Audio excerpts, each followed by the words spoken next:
This is Riddle of the Sphinx, the only game show that's not a game show. I'm Andrew Steiner, here today with Craig Fox. How you doing?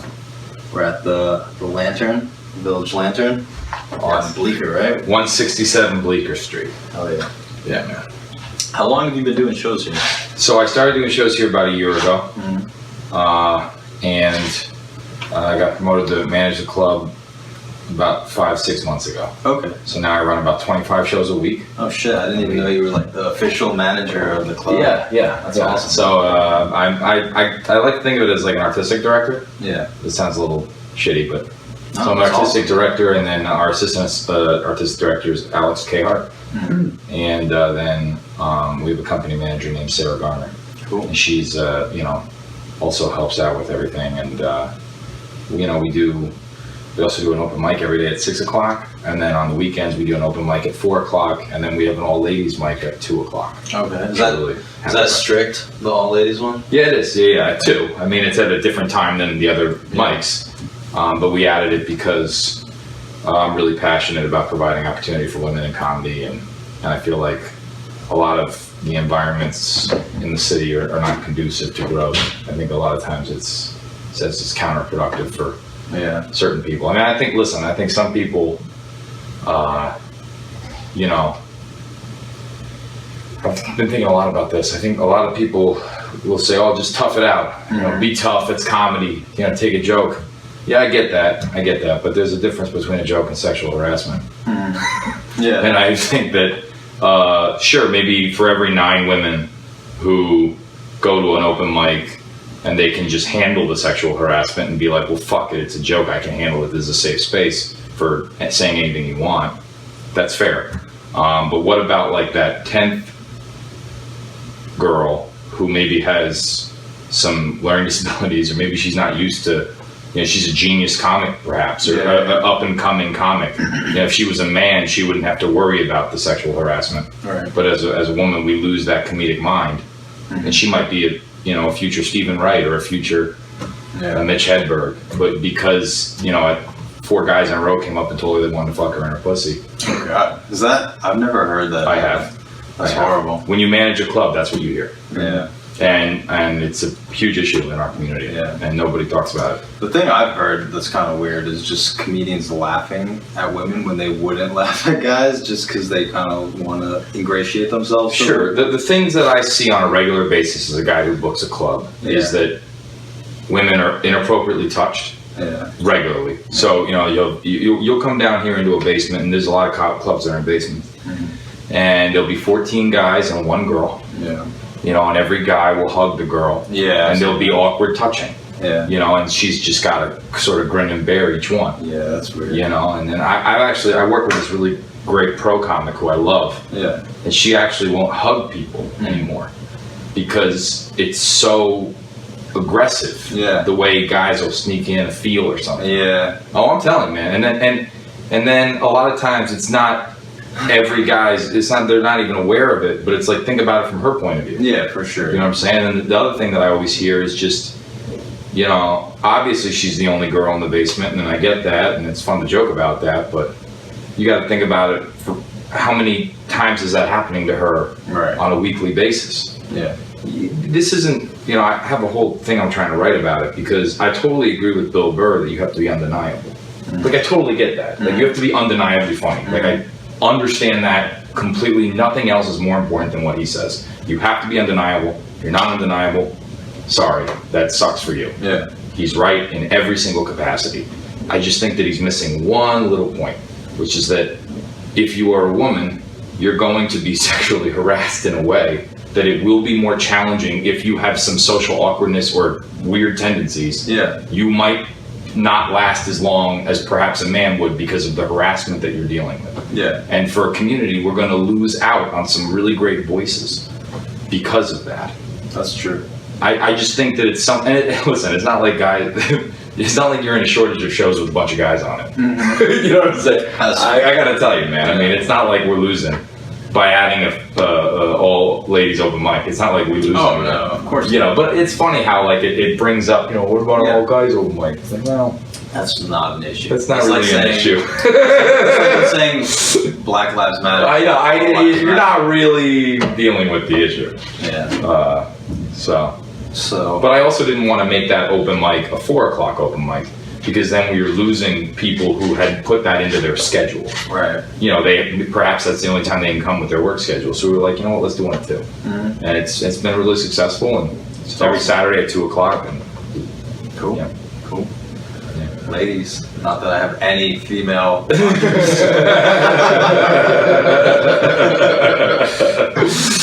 Sure. Yeah. That's the other thing we got going on, and then we always have shows every night at 8 and 10, and then on the weekends our shows are at 6, 8, 10, and midnight. Okay, cool. Yeah. 6, 8, 10, and midnight. Is that every day of the week? So during the week it's 8 and 10. Mm. On the weekends 6, 8, 10, and midnight. Got it. Cool. Yeah. That's awesome. What's the midnight show like? It's getting better. Yeah. It used to be a drunken mess, but we have reservations now. Sometimes we have as many as 20 reservations. That's awesome. So that people here to see a show. Yeah. And as long as we got that, we try to actually like kind of keep people out of the room who seem intoxicated. Yeah. Because they congregate in the back of the room and then they disrupt the show. Yeah. But I mean, I also love that in a way. Like the midnight show is a really great place to grow as a comic, and it's definitely like a loud room. So it's really fun to let your material try to control that chaos, you know? I also feel like certain styles of comedy are better for drunker audiences, do you know what I mean? Like dirty, just disgusting comics. Totally. You kind of want to get in the muck. Totally, yeah. I've always thought about doing a show, because we're starting to really brand different shows and things. You know, we have Venus Flytrap, we have The Grind every Wednesday. It's one of our most successful shows, every other Wednesday. Second and fourth Wednesday of every month, The Grind is great. And we have The Dollhouse. We have a bunch of different branded shows, and one of the shows that I've always been really passionate about doing is like a dirty show. Okay. Just and booking really filthy people. That's awesome. And just being like a night where you know you're going to hear just total filth. Because I'm such a clean comic, I don't really like to get dirty, but like I'd love to provide an opportunity where comics can just be heinous. I started off filthy, and I'm working my way cleaner and cleaner. Sure. But I like to have the option to go really dirty sometimes. Yeah. I mean, I love dirty things. Yeah. So it's not like I don't love them. I don't feel the need to talk about them necessarily too much. So speaking of terrorism, you said you studied political science? Yeah, I studied political science and history. I had a wonderful history teacher named Nick Rizopoulos. He was one of the curators for the Yale Library, and he worked, I think, a little bit for the Reagan administration as an advisor. And he changed my life completely because I've always been passionate about reading, but I always thought I was so bad at it. And then I got into the honors college when I was in college. I lucked into it. And which college was this? Adelphi University. Okay. This guy named Nick Rizopoulos ran the history department in the honors college, and I took 4 seminar classes with him. It was me, this guy who went to Harvard grads law school, and then another girl who is now one of the head editors at Norton, and me, this sort of like weird actor comic guy. Yeah. And the 3 of us would just have 3-hour classes where we just talk World War I, World War II. We took a seminar on Hitler, and we took a seminar on Churchill, and we took and Bismarck. So it was just constant. We were reading like 300, 400 pages a week. Yeah. And then that really changed my life, because I actually thought about moving to Los Angeles, but I hated how I had to drive everywhere, and I couldn't read as much. I would have to listen to books. And now on the subway, I can still read, my daily allotment that I want to read. See, I can read on the subway, but only if it's something I'm already immersed into. I can't get started on something or read something densely technical. Yeah, I hate how if you're reading something, you all automatically sound pretentious too. Yeah, it sucks so bad. It's because I feel like we don't do the same thing when we talk about movies. When we talk about movies, we're like, "Do you see that?" Like, yeah. But that's how people used to communicate. They used to be like, "Are you reading anything?" Yeah. They're like, "Yeah, I read this." And they're like, "Oh, that was awesome." Now, if you say you're reading something, you just sound like a douche. I just think. I just had this urge to be like, "Oh, I'm reading about the Underground Railroad." Yeah. And it's amazing. But the minute I say that, I feel the room go like, "Ooh." No. It depends on what room for sure. But I just think people don't aren't trained to have the same attention span, the same focus as people were. It's just we're constantly pulled in 20 different directions. So you kind of have to retrain your brain to focus on one stream of thought. At least I do.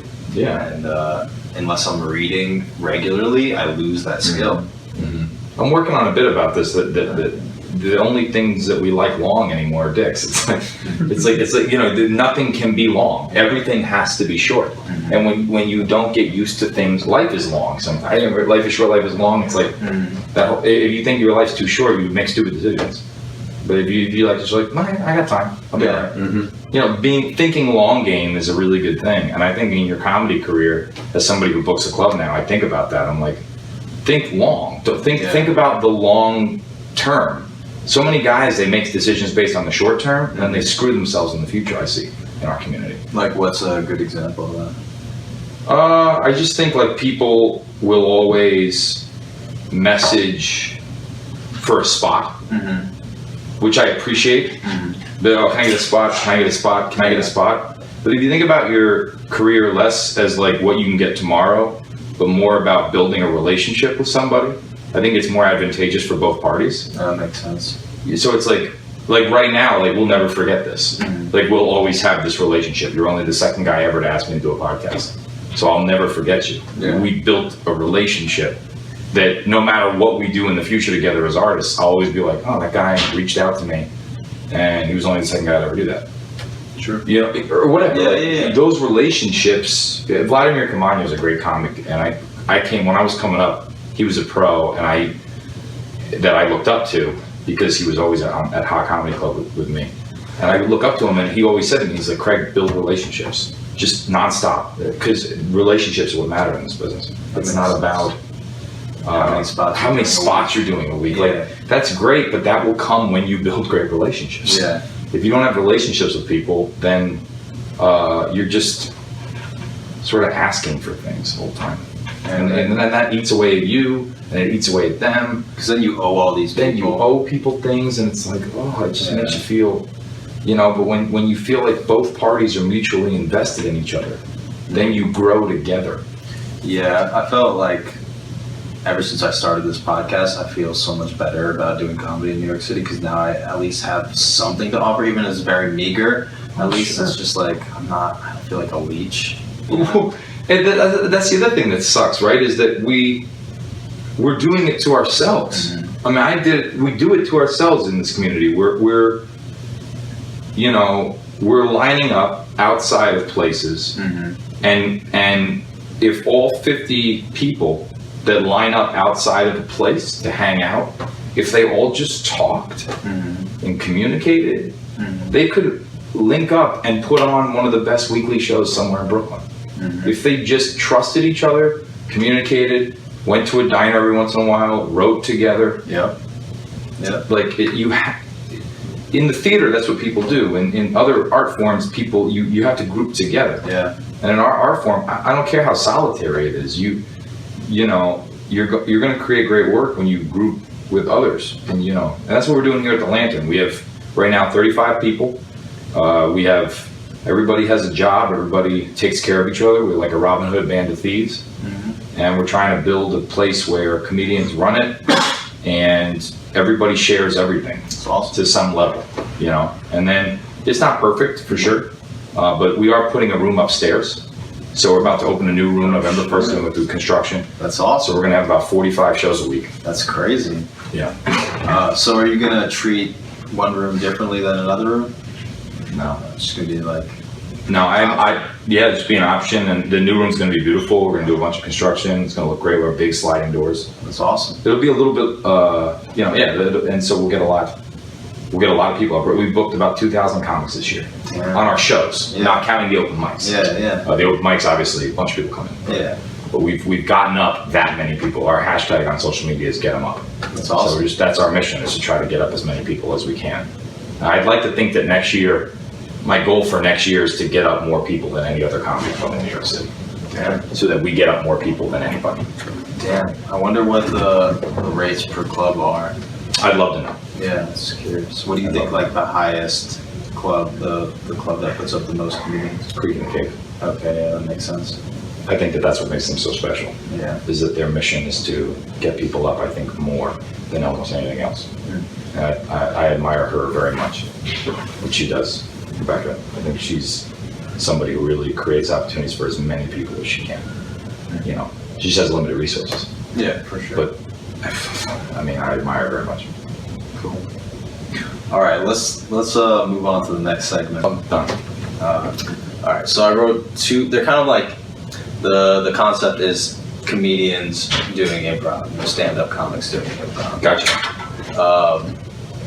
So this is the sketch premise, right? I'm an alien. Okay. You're Vladimir Putin. Okay. I try to poison you. Okay. Doesn't work. Okay. And then you kind of force me to drink vodka with you. Okay. And it makes me increasingly horny. Okay. And we're discussing minerals in Irkutsk. And I will just see where it goes. See, this is why I like drinking and smoking weed during this, because then we're just like, I'm ready. Ridiculous. Sounds great. Okay. All right. All right, you guys rolling? Rolling.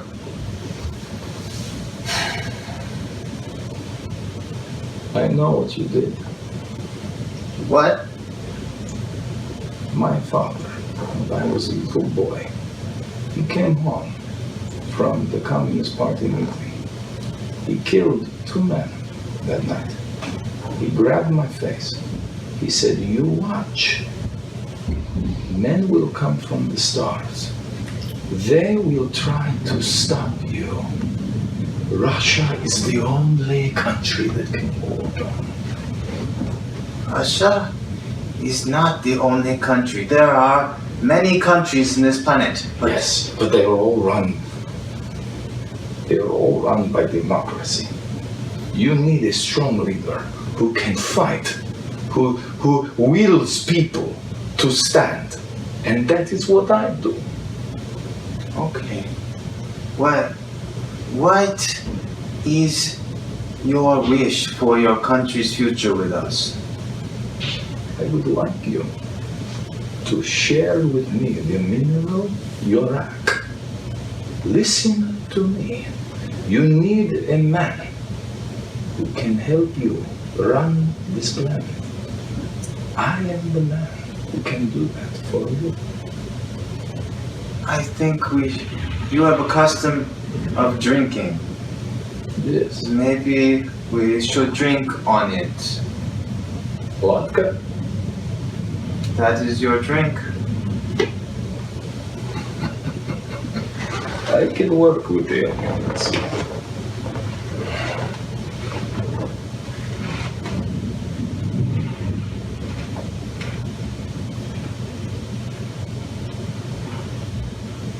This vodka was given to me by my dad the night before Stalin's men shot him in the back of his head.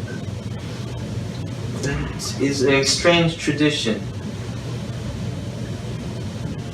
What's that? What is it? Oh, this is my crest, family crest, the Putin. I wear it. It is the crest of the horse. 2 bears fighting over a jockstrap. Absolutely. It shows that while bears fight, horses run. Okay. That is me, my alien friend. I run. Ah.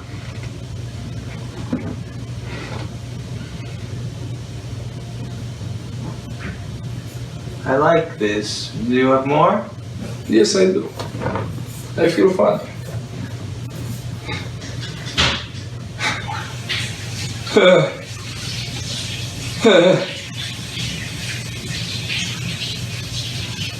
I am at your service. My service? Whatever you need, I will do. Oh. You would like me to get Donald Trump elected to president of the United States. Does he also have tingling nipples? Yes, I believe he does. I was with him once. We went to a snowy retreat one day. You're making me feel very sexy. The hair on his head is also fake, very fake. On his chest. Real as the day is long. That is beautiful. So the mineral. Yes. It can be used as a lubricant. Yes. Okay. Nostrovia. Nostrovia.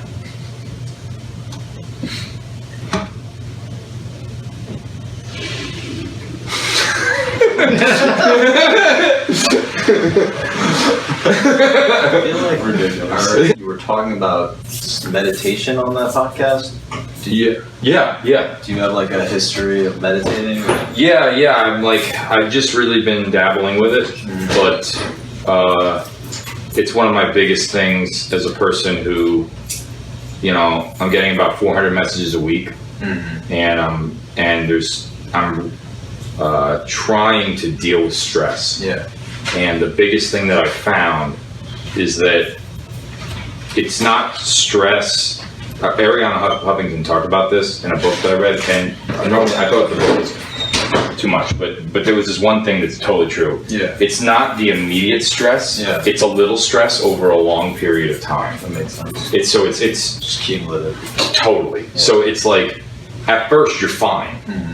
It's just a little thing, but it's that little thing for the next 3 years that breaks you down. Mm-hmm. So I think when you meditate, or when you can just sit quietly for an hour without doing anything, you can start to process what is the most important thing that needs to be handled, and then how can you delegate responsibility to people with an interest in achieving those things as well. Right. And I think that's why anybody who's leading something needs to think about meditating, because you carry so much in your head that you worry about constantly, and if you don't let it go, you're just not optimal. Absolutely.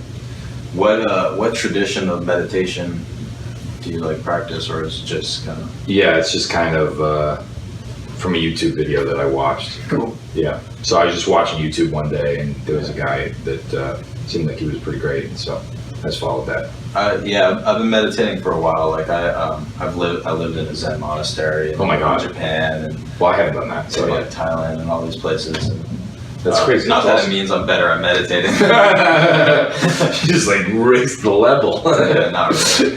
So much better.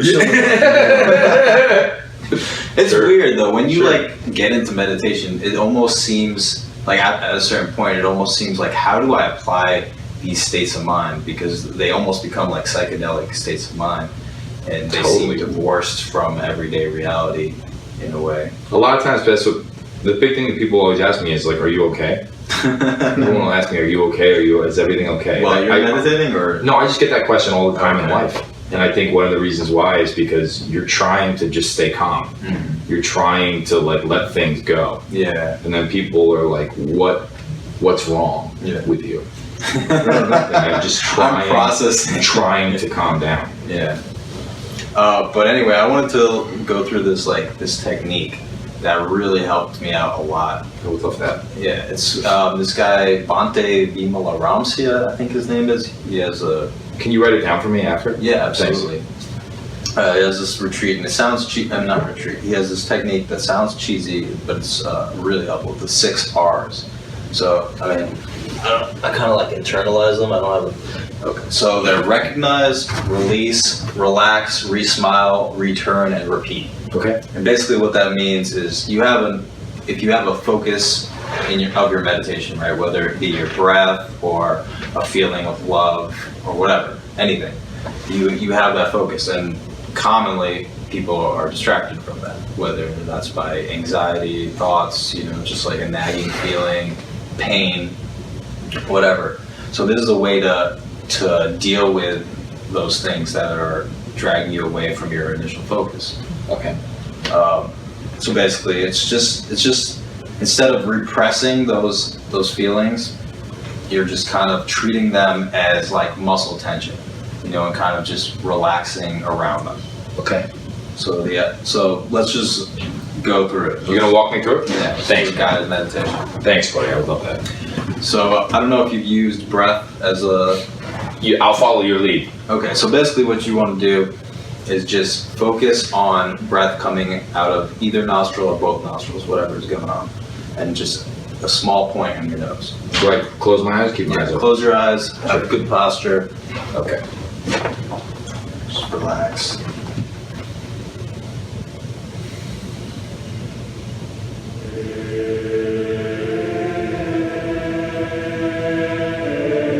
Doesn't matter. Breath is shallow or deep. Just let it be whatever it wants to be.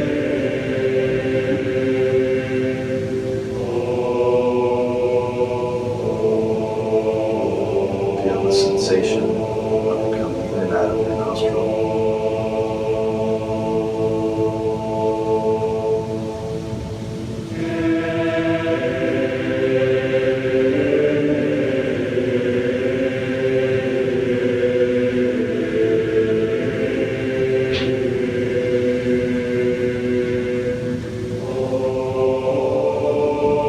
You're distracted by thought or feeling. Just recognize that you're distracted. Instead of letting yourself be pulled into the distraction, just let go of it.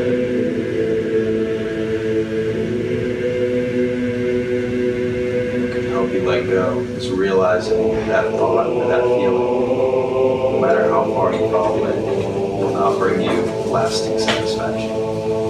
It's just going to go away anyway, because everything's impermanent. So that thought is going to disappear anyway.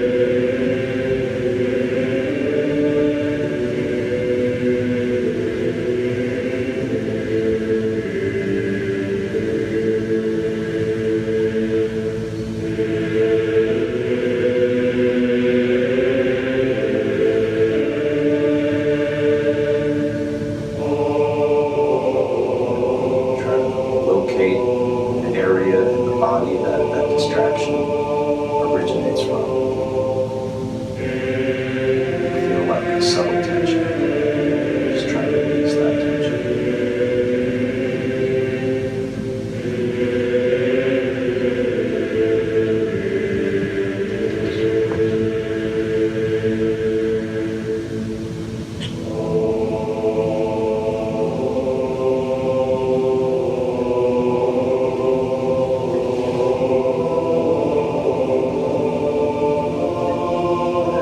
Sense of enjoyment, go back to focusing on the breath.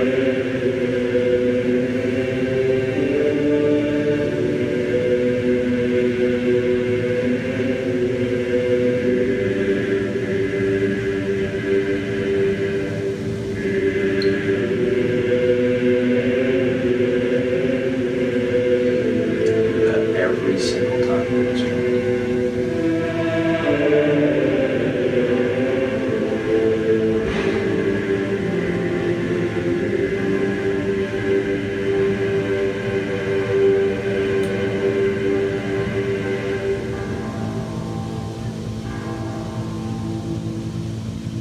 I'd like to plug a few more things. Yeah, please do. Thanks, man. We have two album slash video tapings. Gabe Pacheco and I, on the 13th and the 20th, are both taping 45-minute sets. Okay. On both those days, and on the 20th we're doing it at 8 o'clock and 10 o'clock. So I have a lot of programs that I'm trying to run here. The first one is album tapings. I'm trying to make this room a place where people can come tape things. Because the one, it's so funny, out of all the messages that I get from comics, the one message that I get the most is, can I come tape something, or can you have a taping? So I'd like to have the room set up so that there's cameras in the room. Right. So that we actually can just tape stuff. Yeah. And I don't really want, we don't want to charge people, but we want it to be, they can come in, use the equipment, get the tape, be done, and then use it for auditions and stuff. Yeah. So that's one thing that I definitely want to do. And the other thing that I want to do is I want to keep, I have a thing called the double that I'm working on, which is basically 2.5 hours in one night or 2 hours in one night. That's cool. So I find that a lot of comics either need to work on featuring or they need to work on headlining. Yeah. Because they're either just starting to feature or just starting to headline. And it's stressful when you go to Florida and it's like a big gig, and if you do well, they'll have you back next year, and that's an extra $1,000 in your pocket. But a lot of comics in the New York City, they don't get that chance, and they go and they could eat their balls, and it's just like, oh. I did a half hour outside of the city this summer, and yeah, it was my first time doing a half hour. It was not easy. Sometimes like cutting butter, and then the other times it's like pulling your fingernails off. Yeah. So, and then the other thing the last thing we're doing is a series called In Town. So if you're out of town and you need like a warm, receptive place to come do comedy in New York City, we're trying to really make it a regular thing that we put up people from out of town to get up in the city and on great shows. So those are 3 programs that we got, including one last one that we're doing, which is every other Sunday at 10 o'clock. We're doing a show called Brunch Continued, and it's sort of like only one guy is on the show, so it's all women and then one guy. Oh, cool. And that's going to be every Sunday at 10. We toy with calling it Ladies' Night like everybody else, but we're going to call it Brunch Continued. Is there anything you want people to know before they think about messaging you? Just say hey. Yeah. Just say hey. This is who I am. This is what I do. Yeah. I can't express it enough, man. Just from the 6 months that I've been doing it, establish a relationship. Yeah. It's all about establishing a relationship. I mean, the last thing that you ever want to do with anything is just ask for something. Yeah. From a person that you don't know. Yeah. I mean, it's just make it like a flirt. Yeah. Like I'm getting to know you. Yeah. You know what I'm saying? I mean, I do the same. I try to do the same thing too to people. It's I just want you to know who I am, know what I'm doing, and why I'm doing it. That makes complete sense. Otherwise, you're just like a dude begging for change. You're just like, Yeah. And I get it. I get why you would do that. I understand. Yeah. But I think your first impression could be a lot more effective if I know what you do and who you are in this community. And who am I to say that? But it's like, I'm sorry. Like somebody has to eventually say. Well, no one says it. That's why I'm asking you. Yeah, it's important for people to hear. And I think that's true for any comedy club, any booker, anyone. And now the biggest myth that I think in New York City that needs to get burst is this distinction between comedian and booker. It has to stop, because every comic that I ever meet, the first thing they say is, I run a show. I run a show. I run a show. We're all bookers. We're not actors. We're comedians. We do everything. We write, we produce, we direct. You do. I mean, you literally did fucking meditation with me. Yeah. You do everything. Yeah. So you can't pretend like we're not people who can wear many hats. So to just say like, I'm just a comedian. Oh, you're completely missing the gift that we can give to others, which is so much more. Each comedian, I love comedians so much, and that's what we gotta do. Absolutely. Let's end on that. Thanks, Thank you.